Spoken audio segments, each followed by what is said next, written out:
Hi there, happy Christmas everybody. I'm talking today with you about doors. Everything you possibly want to know about doors. Well, possibly anyway. If you have any questions about anything about doors that I'm not covering, or sorry, I forgot to put these in. If there's anything about doors that I've not covered that you want me to cover, please pop questions in the comments below and I'll come back to them and have a look and reply. But I've got a long list about different things that we can talk about and need to consider when you're looking at doors. So, why are doors really important? Well, unless you're Santa and you use the chimney, have to get a festive reference in here, or you're a ghost, you can pass through doors, or you live in a completely open plan space and you've got no doors at all, not even on the toilet, then chances are you're going to go through a lot of doors in life. And today I'm talking about real doors, not metaphorical doors, but if you want to post comments below about metaphorical doors, I'm always up for a philosophical conversation as well. So, by all means, feel free. But doors, there is so much about doors and we need them, we use them every day. I think there isn't a person that doesn't use a door on a daily basis. So let's get into it. I'm Jane. I am a chartered architect. I am the founding director of iArchitect and I specialise in helping homeowners of period property with potential turn them into beautiful homes that suit a modern lifestyle and protect the planet. So let's get into it. There is so much to take into account with doors. As I've said, doors are key to moving around, getting in and out of your home and moving around within your home. And if you're in an older property, you might have some really beautiful old doors, or you might have some doors that have been really tampered with. Somebody's tacked a load of blank panels on them in the 60s and 70s to hide the detail on them. So your original doors can give a lot of character to your home. And so that the style of the door is something you can really take into account when you're choosing doors or refurbishing a building that's got existing doors. You might have moulded doors, you might have a 1930s door with a square at the top and 3 panels below. You might have a legend brace door with planks, a much older style of door, a really old construction really. Whatever type of door it is, if you're looking to recreate or improve the look of your home, the door that you choose can really enhance that or help you to do that. And then there's a huge range of price points as well to go for in terms of the choice of finishes. You could go for a real wood finish, you could go for a painted finish, you could go for a metal finish, a glass door. So much choice. You've got a lot of options when it comes to the materials and the style of the door. So that from an aesthetic point of view, those are the sorts of things that you want to take into account. And they're not just aesthetic, they're also concerned with the durability. So a timber door, if it's a veneer door, then what will happen is it will look great. You don't need to do much to it. But then if that veneer isn't very thick and it chips off, then it can be a bit more difficult. You need to get a specialist to repair that. So it's more expensive to repair and refinish if it gets damaged. A painted door is usually one of your cheapest options of door. You can change the colour of it whenever you redecorate, so it can be quite a flexible way of changing up the look of your home, and can fit really well with all the rest of your decor. It may get scuffed and chipped, but it's easy to even do it yourself or get somebody to sand it down and repaint it. So it's not going to cost you as much as, say, a veneer. You could go for a solid wood door. Solid wood costs an awful lot more, but if it does get a bit damaged, then it could just be sanded, and it can look fine as well, even if it has got some markings on it. That just gives it the pattern of old age. So, you know, you need to consider a little bit how you want your door to look now, but also 5 to 10 years in the future, and how much maintenance you want to be able to do with it. So aesthetics and durability when it comes to the choice of material kind of go hand in hand when you're looking at the finish of the door. The position of your door is really fundamental to how your floor plan works.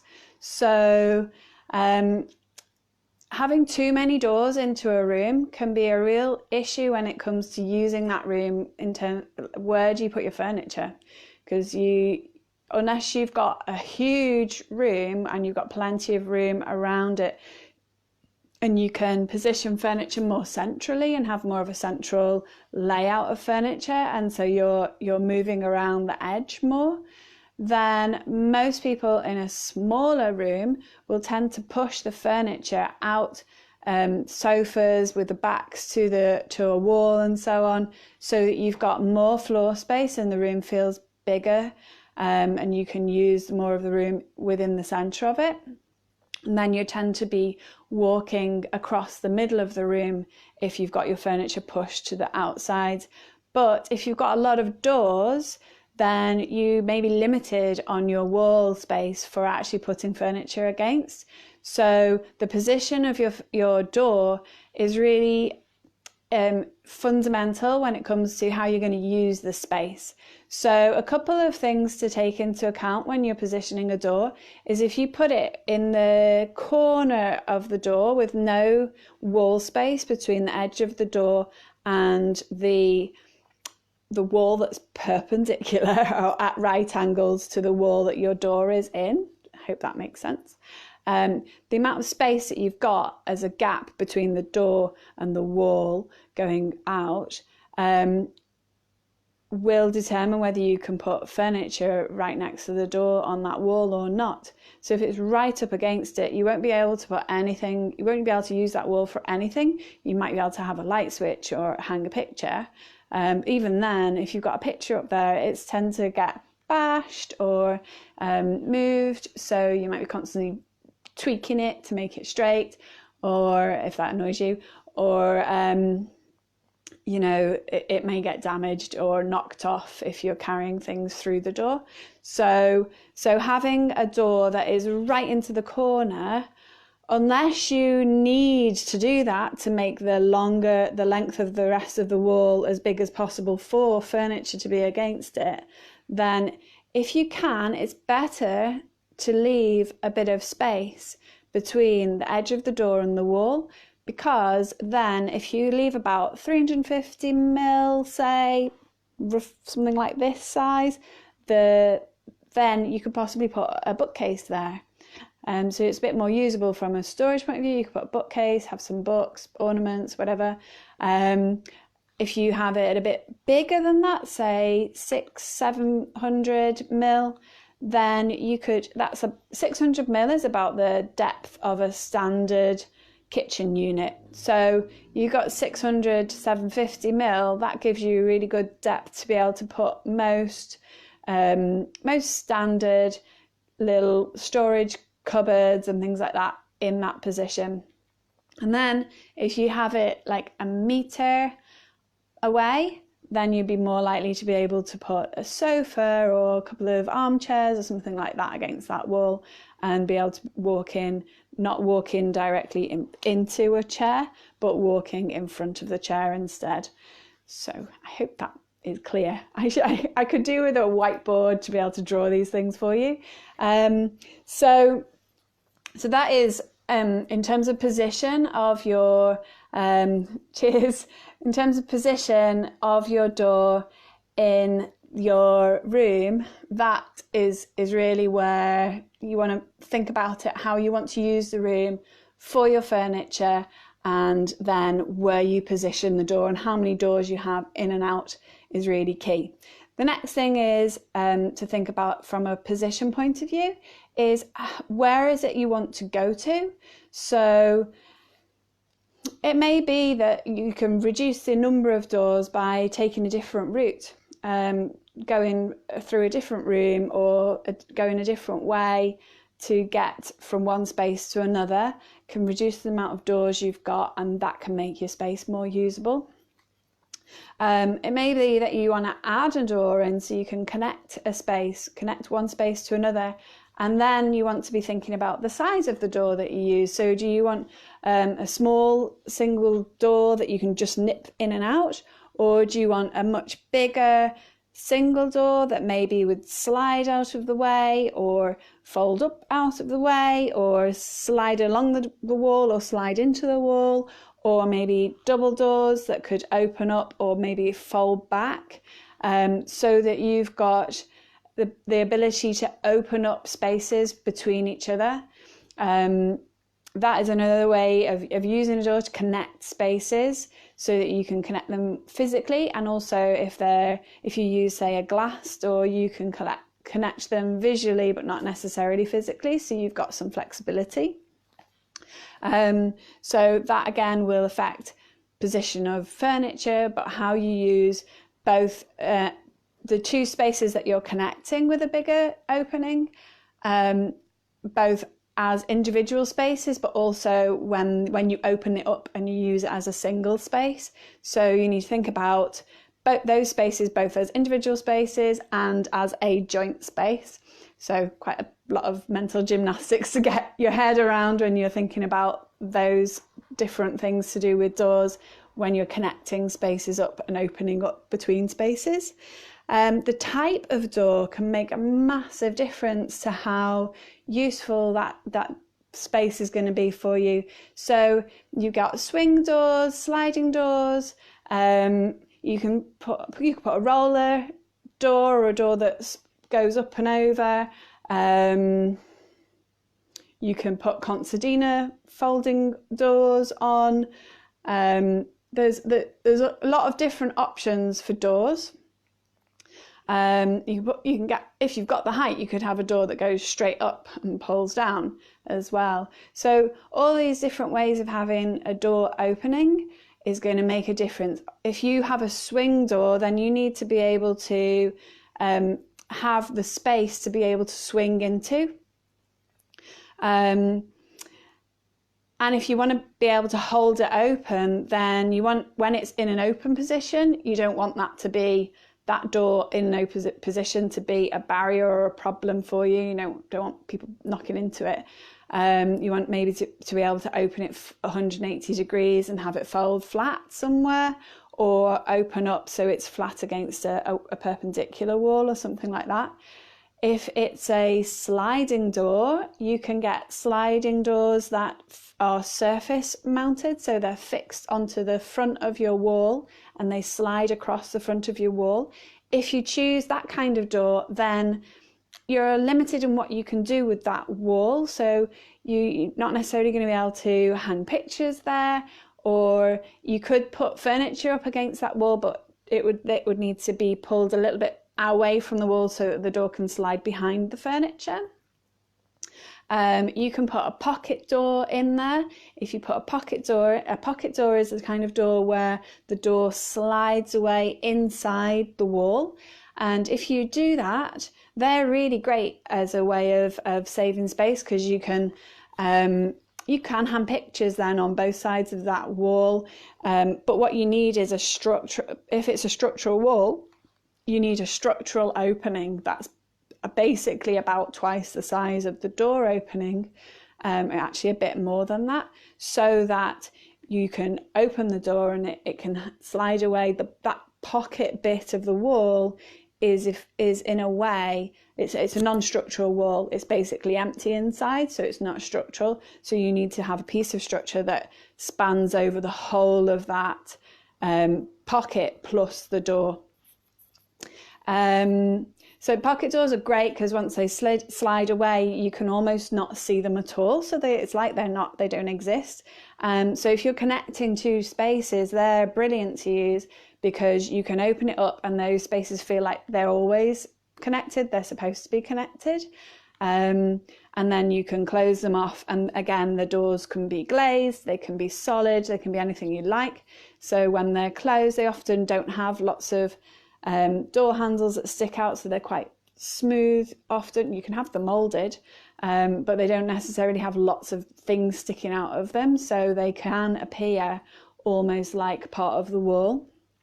So that can be a really effective way of connecting spaces so that you can use them both as individual spaces but also as a one whole space. Lost my train of thought on different types of doors, but you get the picture. There's a lot of different options of doors, and they'll have different effects on what you can do with the wall around it and how you can use the space when the door is opening or sitting open. The quality of the door, we talked a little bit about that in terms of the finishes, but there are also lots of other aspects to doors when it comes to quality that you might want to consider. There's things like security. If it's an external door, you may be concerned about security. Most people living in, well, most places really, but definitely in cities, most people have some security concerns and want to be able to at least lock their door. But you can get more robust doors, you could get steel doors, you can get fancy different locking systems, you can get locking systems that are automated and you can control them from other parts of the house. So there's lots of different things that you can do in relation to security. You can have cameras and things like that, set, intercom type systems. That's not really to do with the door, but it's related to the door in terms of how it locks and how you control the door from a security point of view. So those are different things you can take into account. There is also thermal performance, so how well it seals, what you don't want drafts to be in it. If it's an old existing door, you may not want to replace the door. It might have some beautiful stained glass window in it. It may be a really spectacular, huge solid oak door that's extra tall and extra wide or whatever.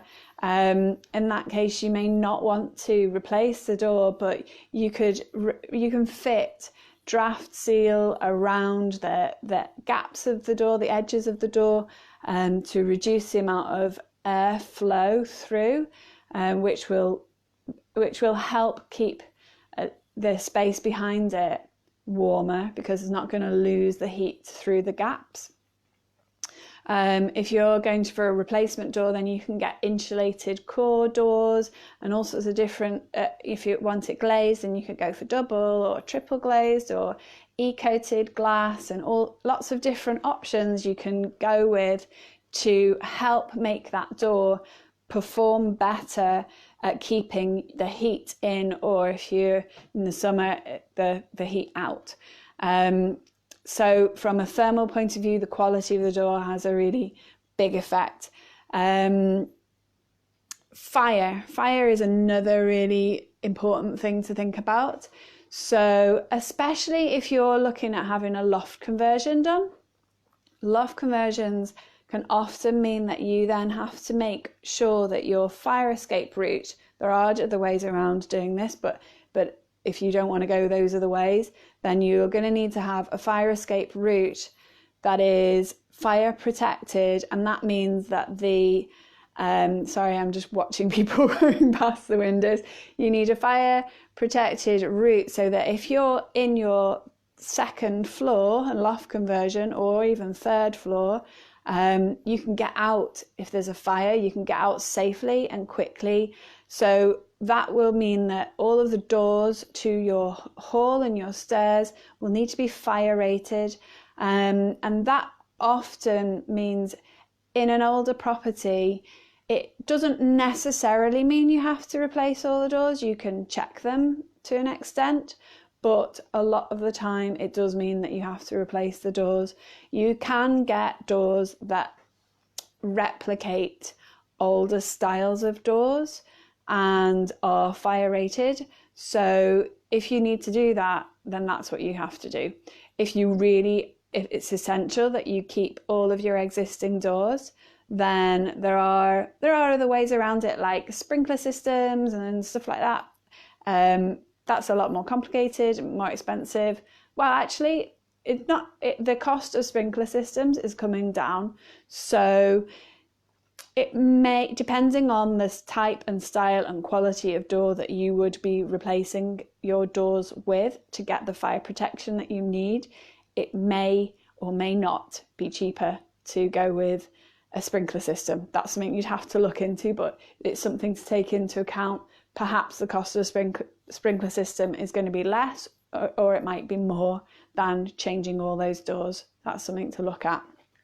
It will depend on the quality and the size and the style of the doors that you're changing it with. Ironmongery. Ironmongery is so important. Yes, you're moving in and out of your doors all the time, but actually you can go with a sort of a cheaper door, really. It's the ironmongery is the stuff that moves. So I always recommend that stuff that moves, you pay a bit more for, especially things like door handles. You're touching them every day. You want to enjoy the feel of them. If you don't like the way that the door handle feels, if it's uncomfortable, if it's awkward, certainly when you're starting to look at you wanting to make your home your forever home and you're planning ahead for possible future things that can happen to your body, you may want to consider things like arthritis, which can make gripping door handles really much more difficult.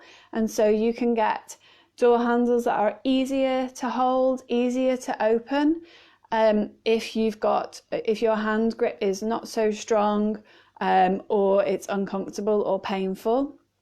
So that is something that you can think about, is choosing a door handle that is going to be comfortable and easy to use and you love the look of, but it's also really high quality so that it's not going to break quickly and need to be replaced. You know, that old thing, buy cheap, buy twice. So if you're going to spend money somewhere on your door, I would say that one approach to stretching a budget is to buy a cheaper door, as long as it meets all your requirements of, say, security or fire or all those sorts of things. But you can buy a cheaper door, but spend more on the ironmongery, because it's the ironmongery that moves, it's the ironmongery that you touch, and that is what you need to last.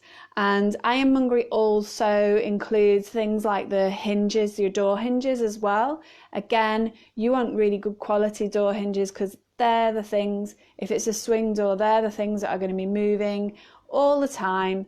And you know, you just don't want them to break or seize up or something like that. Get decent quality door hinges. When it comes to door hinges as well, you can get ones that are rising, falling ones. So they will, rising, falling one kind of has an angled piece. I need a whiteboard. It needs an angled piece so that the door the weight of the door with gravity will gradually close the door behind you. Now, it depends on the weight of the door, how quickly that will happen. And if it is a heavy door and mobility or strength issues are something you're concerned about, then you may not want to put one of these in, because it can make it more difficult to open the door. But certainly if you're thinking about drafts and warmth and air movement, then having a door that just automatically closes behind you can be a good thing.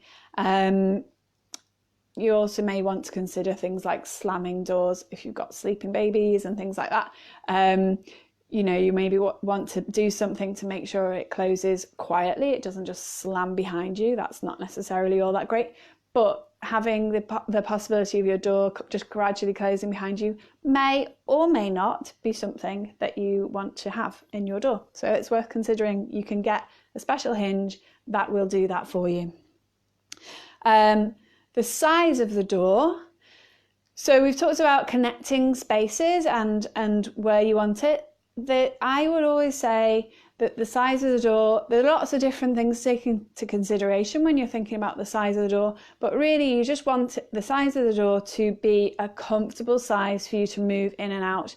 Now, if it's a door to an understair cupboard, maybe you're not going to be walking in and out there, you're just going to be opening the door, reaching in, grabbing something and taking something out. Maybe you don't need the door to be very wide for that. If it's an extra toilet that, again, you don't use that often, maybe you're not going to be walking in there carrying loads of bags and things. Maybe you don't need the door to be particularly wide, just wide enough to get in and out.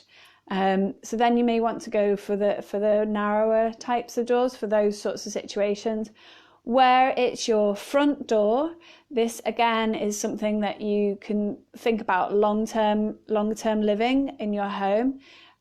Obviously, if it's an existing house, and that's the kind of house I specialise in, you're likely to have an existing door opening, and it is what it is. You might not be able to make it any wider. But if you can make it wider, then that might be an option, and that can help with things like making it easier to go in and out with some sort of a walking aid or a wheelchair. It can also help if you're carrying lots of bags and things like that, you're shopping and stuff like that. It's helpful to have a wider door to give you plenty of space. If you're pushing children in a pushchair, again, you may want a slightly wider door to be able to make it easier for you to do that. Also, for furniture and things like that, when people move in and out of houses, it can be really hard to get in, or even if you just want to change your sofa or something like that, getting your sofa in and out can be really difficult. Or other furniture, wardrobes, whatever it is. So having doors that are wide enough to be able to get the things that you need to get in and out comfortably and safely is another thing to take into consideration.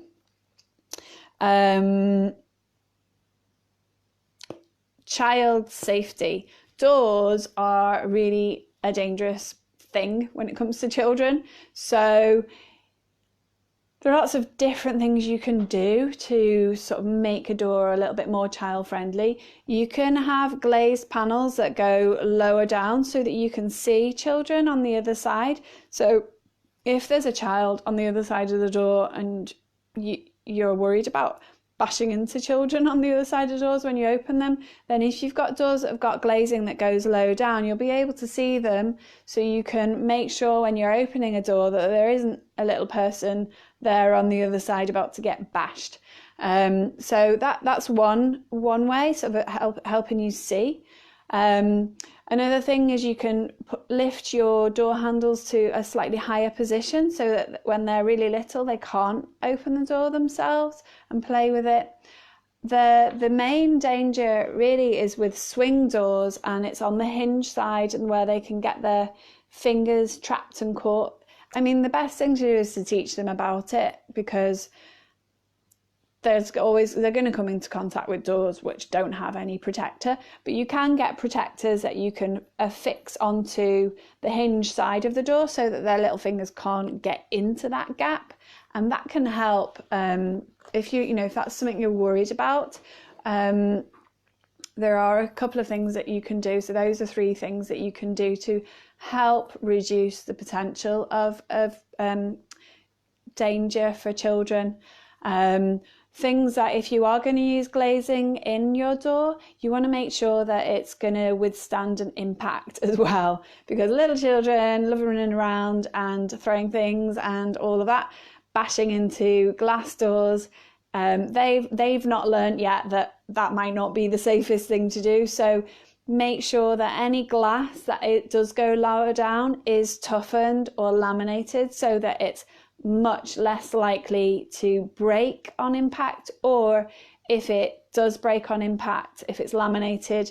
Laminated is basically glass with plastic film inside and another piece of glass, and it kind of sticks it together. So if you bash it and it smashes the glass, the plastic inside keeps all the pieces together, so you've not got all the bits of glass all over the place next to the children. So there are lots of other ways you can protect children, but those are just a few things in relation to doors. I think that's everything. That's everything on my list of things to talk about today. Doors are so key, really. They're key to you getting in and out. They're key to you moving around. They're key from a tactile point of view and a weight point of view, to how you feel moving in and out of that space, and the width, you know, in terms of if you're carrying stuff, pushing stuff, they can make your life easy or really awkward on the width of them, and the way they look, the style of them, the height of them. That's a big difference. If you've got fixed lights as well, a fixed light is basically a window. You can have them to the side, you can have them over the top. So you can use doors to get natural light in and out, so you can get views through them, or you can just get light and not get views if you use obscured glazing, or the stained glass where you can make a real feature of them. So many options of things you can do with doors. If you have any questions, or if there's anything about doors that I've not covered here, please comment below, and I'd love to see what you have to say about doors, or any questions that you have about doors. And I will be back again next Friday, and I look forward to speaking with you then. Bye for now.